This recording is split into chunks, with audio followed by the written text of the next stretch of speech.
Hello friends, welcome back to my channel. मैं हूं शमशाद आलम और आज के इस वीडियो में हम लोग जानेंगे एनाटॉमी फिजियोलॉजी के सेकेंड टॉपिक्स डाइजेस्टिव सिस्टम के बारे में। डाइजेस्टिव सिस्टम, डाइजेस्टिव मतलब होता है पाचन करने वाले और सिस्टम मतलब होता है तंत्र यानी समूह। यानी हमारे बॉडी के अंदर प्रेजेंट ऐसे अंगों का समूह जो डाइजेशन में इन्वॉल्व होते हों, तो ऐसे ग्रुप ऑफ ऑर्गन को हम एक कॉमन नेम देते हैं जिसका नाम है डाइजेस्टिव सिस्टम। डाइजेस्टिव सिस्टम को हम दूसरे नामों से भी जानते हैं, गैस्ट्रो इंटेस्टाइनल सिस्टम। गैस्ट्रो मतलब होता है स्टमक, गैस्ट्रो मतलब होता है स्टमक और इंटेस्टाइनल मतलब इंटेस्टाइन। ठीक, यानी एक ऐसा ट्रैक, एक ऐसा रास्ता जो स्टमक और इंटेस्टाइन से मिलकर के बना हो, तो इसको हम बोल सकते हैं गैस्ट्रो इंटेस्टाइनल ट्रैक। यानी डाइजेस्टिव सिस्टम का दूसरा नाम गैस्ट्रो इंटेस्टाइनल ट्रैक भी है। अब ये अप्रॉक्स 30 फुट का एक मस्कुलर ट्यूब स्ट्रक्चर होता है जो कि माउथ से लेकर के एनस तक फैला हुआ होता है, और इसको हम और भी नामों से जानते हैं जैसे एलिमेंट्री ट्रैक और एलिमेंट्री कैनाल। अब आइए देखते हैं कि डाइजेस्टिव सिस्टम के बारे में हम जान चुके हैं। अब हम जान लेते हैं कि डाइजेस्टिव सिस्टम किन किन ऑर्गन से मिलकर के बना होता है। तो डाइजेस्टिव सिस्टम दो टाइप के ऑर्गन से मिलकर के बना होता है। एक होता है मेन ऑर्गन, ठीक, एक होता है हमारा मेन ऑर्गन, और दूसरा होता है एसेसरी ग्लैंड या एसेसरी ऑर्गन, ठीक, जिसको हम हेल्पिंग ऑर्गन बोलते हैं। मेन ऑर्गन में क्या क्या आता है?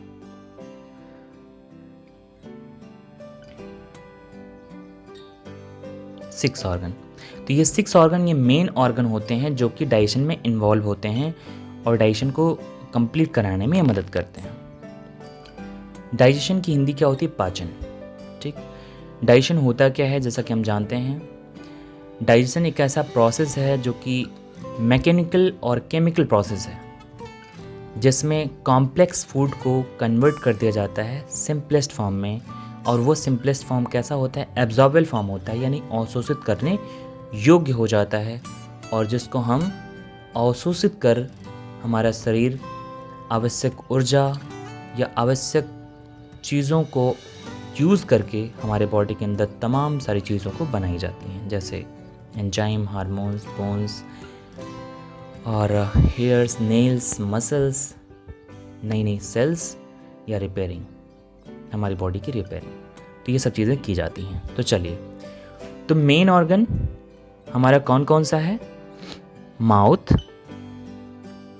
फेरिंग्स, ओइसोफेगस, यहाँ से यहाँ तक जो पोर्शन है ये ओइसोफेगस का है, और फिर उसके बाद स्टमक।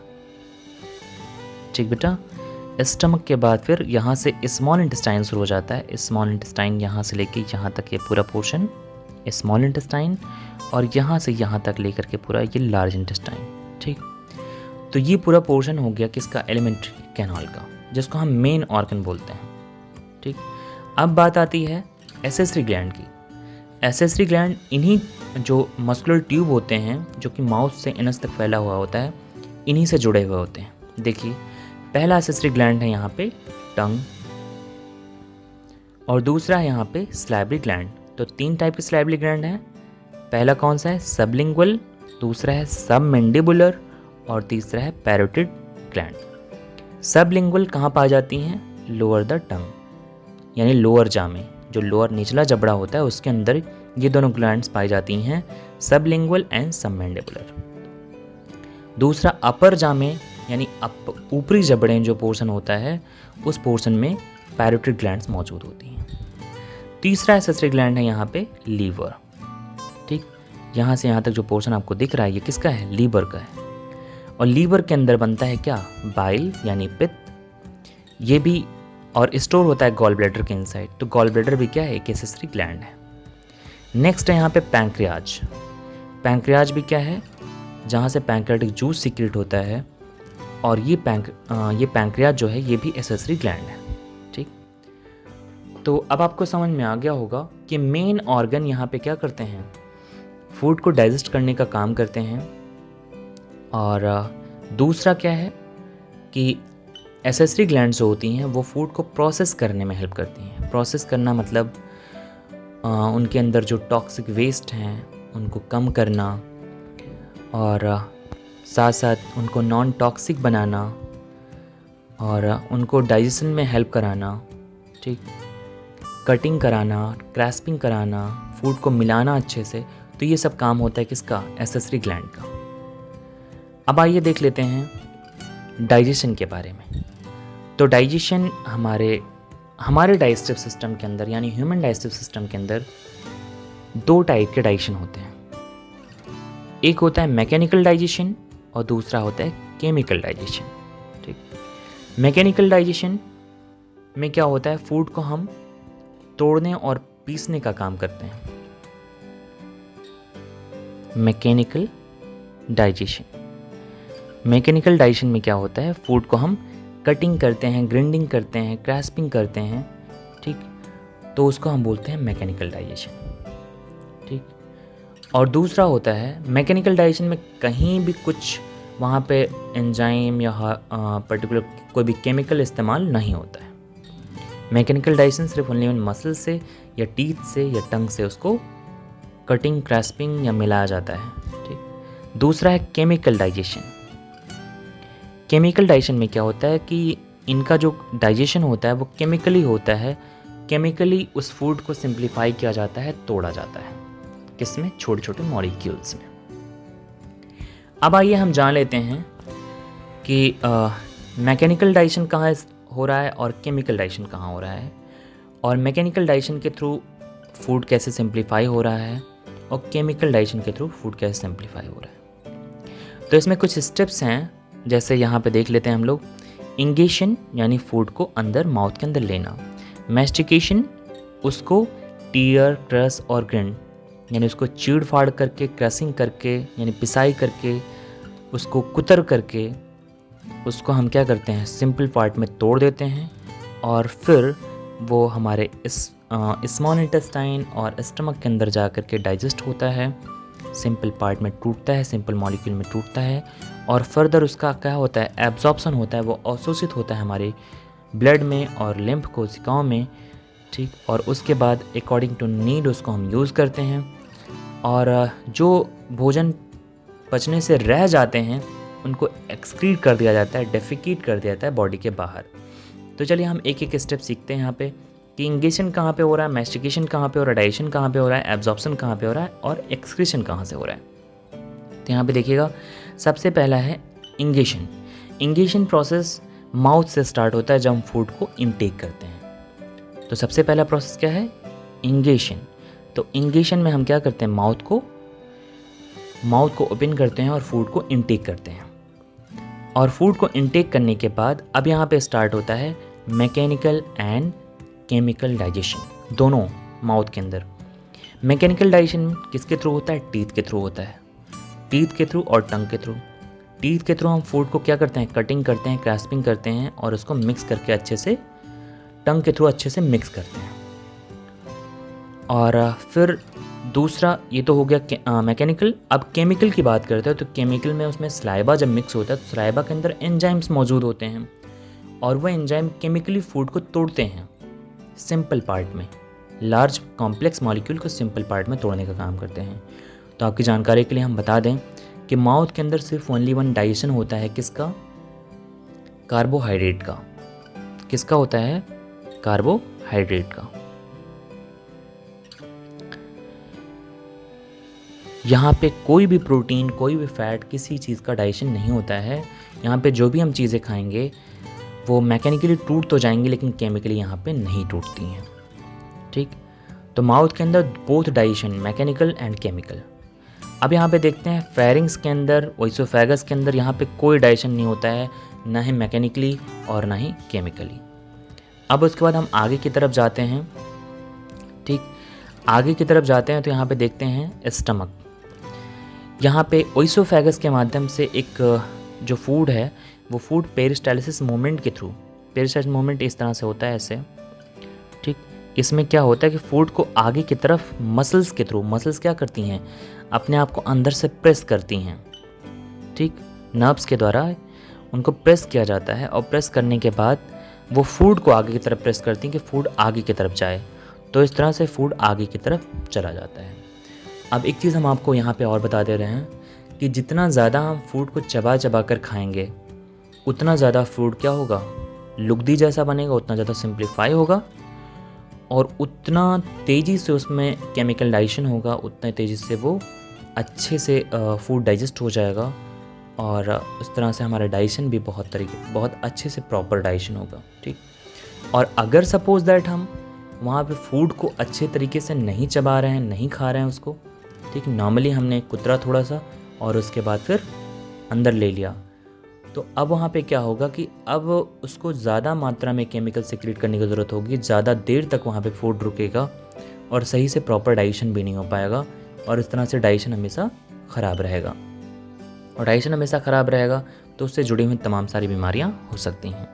तो इसलिए आप एक स्टेप फॉलो करके वहाँ पे, यानी फूड को प्रॉपर तरीके से चबा करके हम अपनी डाइजेशन को प्रॉपर रखते हैं और बहुत सारी बीमारियों से, जो फ्यूचर में होने वाली बीमारियाँ हैं, उससे हम बच सकते हैं। तो चलिए आगे देखते हैं। तो माउथ के अंदर फिजिकल एंड केमिकल दोनों डाइजेशन हो रहे हैं और स्टमक के अंदर भी दोनों डाइजेशन हो रहे हैं, मैकेनिकल एंड केमिकल दोनों। मैकेनिकल कैसे होता है यहाँ पे देखिएगा। मैकेनिकल डाइजेशन यहाँ पे इनकी जो वॉल होती है, स्टमक की जो वॉल, जो एक हाईली मस्कुलर वॉल्व होती है और जो कि ये क्या करते हैं, हमेशा इनमें मूवमेंट होता रहता है, हमेशा इनमें मूवमेंट होता है। जैसे फूड यहाँ पे आता है, मूवमेंट इनका स्टार्ट हो जाता है। इस मूवमेंट को हम क्या बोलते हैं, च्यूर्निंग, यानी मसलना, ठीक। तो ये लगातार फूड ऊपर से नीचे करते रहते हैं और लगातार इनको अपने ये मसल्स को प्रेस करके, मसल्स आगे आ जाती हैं थोड़ा सा और इन मसल्स के थ्रू प्रेस करके उसको बिल्कुल लिक्विड बना देती हैं उस फूड को। और इसके अंदर जो एसिड हैं, एंजाइम्स हैं, वो भी उसको केमिकली तोड़ करके, यानी केमिकल डाइजेशन भी होता है यहाँ पे, मैकेनिकल डाइजेशन। मैकेनिकल किसके थ्रू होता है, मसल्स के थ्रू होता है। इनके अंदर जो मस्कुलर वॉल पाया जाता, मस्कुलर मूवमेंट होता है जिसको हम बोलते हैं च्यूर्निंग, उसके थ्रू मैकेनिकल डाइजेशन होता है। और जो इनके अंदर एंजाइम्स मौजूद होते हैं और एसिड मौजूद होते हैं, इनके थ्रू केमिकल डाइजेशन होता है।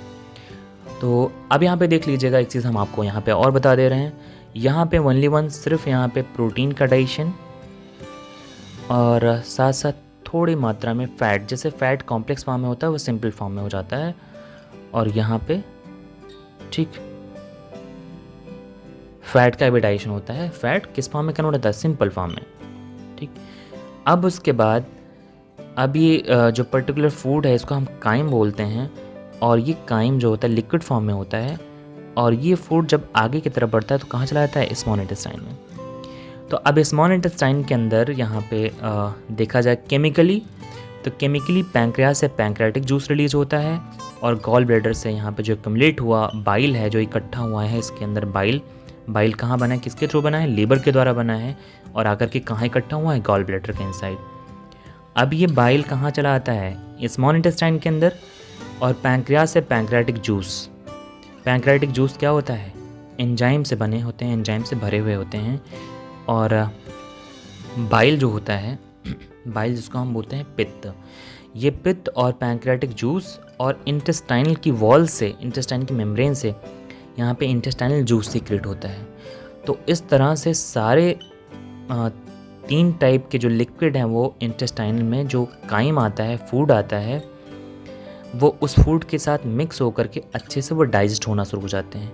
यानी अब स्मॉल इंटेस्टाइन के सबसे पहले पोर्शन जिसको हम बोल सकते हैं यहाँ पे ड्यूडेनम से यहाँ से स्टार्ट हो जाता है और उसके बाद यहाँ पे पर्टिकुलर जेजुनम वाले पोर्शन में कंप्लीट डाइजेशन होकर के एब्जॉर्प्शन होना स्टार्ट हो जाता है कि अब उस एंजाइम के माध्यम से या मैकेनिकली जो भी डाइजेशन हुआ वहाँ पे, तो जो भी फूड वहाँ पे सिंप्लीफाई हो पाएँ, यानी जो अपने यूनिट्स में टूट पाएँ, जैसे कार्बोहाइड्रेट है, कार्बोहाइड्रेट टूट गया ग्लूकोज में, ठीक बेटा। अमाइनो एसिड है तो प्रोटीन है तो प्रोटीन टूट गया अमाइनो एसिड में। फैट टूट गया किस में, फैटी एसिड ग्लिसरॉल में, ठीक। और न्यूक्लिक एसिड है, न्यूक्लिक एसिड टूट गया न्यूक्लियोटाइड्स में, तो ये छोटे छोटे मॉलिक्यूल्स में टूट जाते हैं और जो कि एब्जॉर्बल होते हैं, अवशोषित करने योग्य हो जाते हैं वो।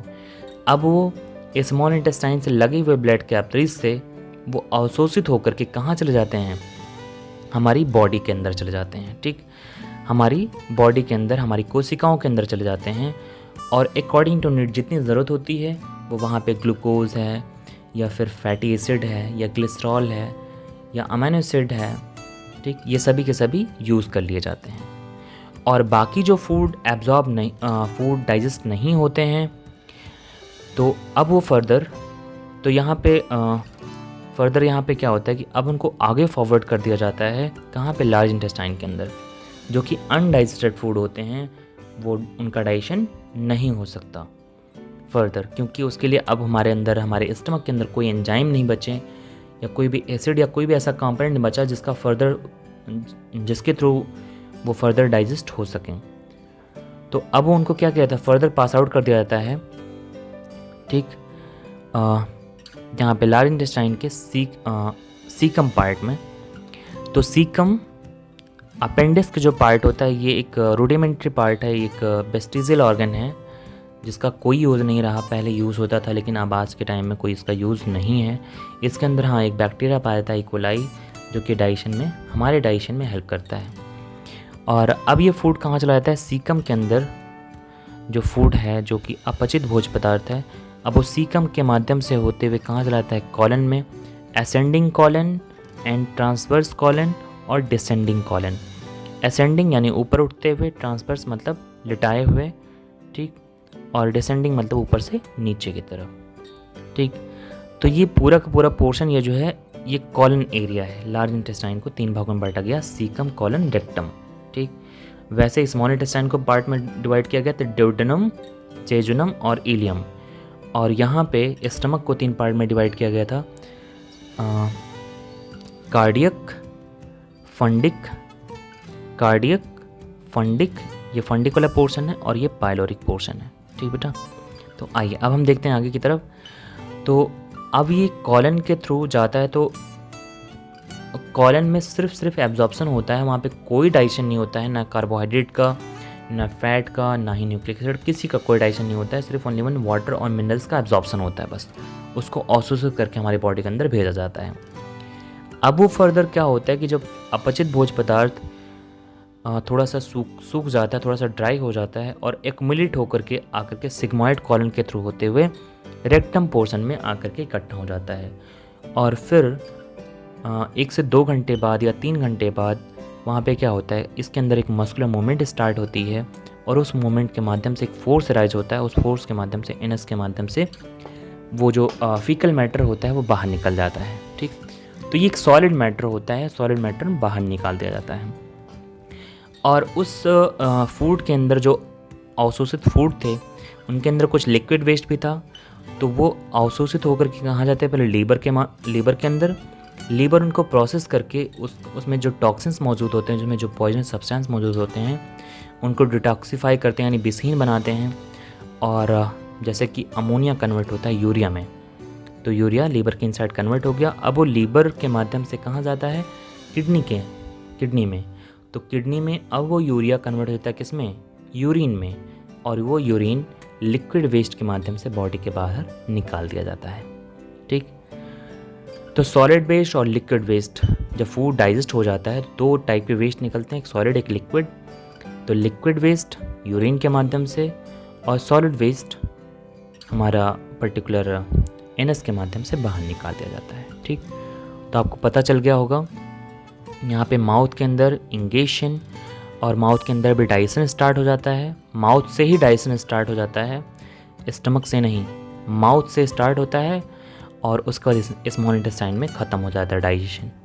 ठीक, एब्जॉर्प्शन कहाँ से स्टार्ट होता है, माउथ से स्टार्ट होता है, माउथ में भी एब्जॉर्प्शन होता है। और साथ साथ जैसे हम ग्लूकोज अगर पीते हैं तो ग्लूकोज तो माउथ से ही वो एब्जॉर्ब होना शुरू हो जाता है, इसलिए हमें तुरंत एनर्जी मिल जाती है। तो माउथ में एब्जॉर्प्शन होता है, स्टमक में भी एब्जॉर्प्शन होता है और स्मॉल इंटेस्टाइन में कंप्लीट एब्जॉर्प्शन होता है। ठीक, और इस लार्ज इंटेस्टाइन में भी एब्जॉर्प्शन होता है वाटर और मिनरल्स का। जैसे मान लीजिए हम अल्कोहल पीते हैं तो अल्कोहल माउथ के अंदर भी अब्जॉर्ब हो जाता है और स्टमक के अंदर भी अब्जॉर्ब हो जाता है और स्मॉल इंटेस्टाइन के भी अंदर भी जाके अब्जॉर्ब होता है। ठीक, तो इस तरह से एब्जॉर्प्शन माउथ के अंदर, स्टमक के अंदर और स्मॉल इंटेस्टाइन के अंदर भी और लार्ज इंटेस्टाइन के अंदर भी एब्जॉर्प्शन होता है। ठीक, लेकिन डाइजेशन अगर देखा जाए तो माउथ के अंदर, स्टमक के अंदर और स्मॉल इंटेस्टाइन के अंदर, लार्ज इंटेस्टाइन के अंदर कोई डाइजेशन नहीं होता है। ठीक, माउथ के अंदर ओनली कार्बोहाइड्रेट, स्टमक के अंदर प्रोटीन और सिंपल फैट और स्मॉल इंटेस्टाइन के अंदर सारे कंपोनेंट कार्बोहाइड्रेट, प्रोटीन और फैट और न्यूक्लिक एसिड, सारे के सारी चीज़ों का कंप्लीट डाइजेशन होता है। Complete digestion and complete absorption कहाँ पे? स्मॉल इंटेस्टाइन के अंदर। ठीक बेटा, तो आज ये चीज़ें आपको समझ में आ चुकी होंगी कंप्लीट। अब मिलते हैं नेक्स्ट वीडियो में, तब तक के लिए धन्यवाद।